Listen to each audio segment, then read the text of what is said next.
Welcome to the Salmon Runs YouTube. Enjoy the video. In this video, I will show you how to make a granny mask. First, gather your supplies.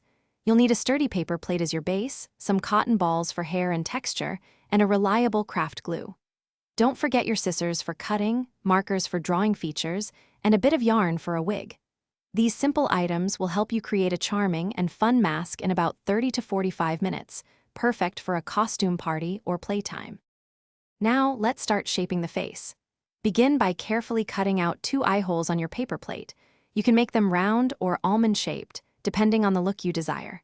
Next, cut a small opening for the mouth, perhaps a gentle smile or a slightly pursed lip. Use a pencil to lightly sketch where you want the nose and cheeks to be. This initial outline will guide you in placing other features later, ensuring good proportions for your granny mask. With the basic face in place, it's time to add those charming granny details. Use a dark marker to draw gentle lines around the eyes and mouth, simulating wrinkles. Remember, less is often more for a natural look. For hair, glue cotton balls around the top and sides of the mask, or attach strands of white or gray yarn. You can even add a small bun at the back. These textures will bring your mask to life, giving it a soft, aged appearance.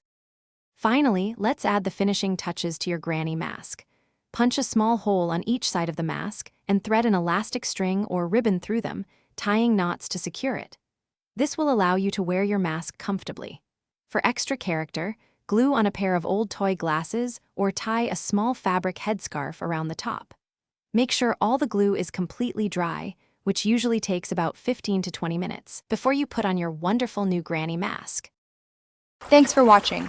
Consider subscribing if we helped you.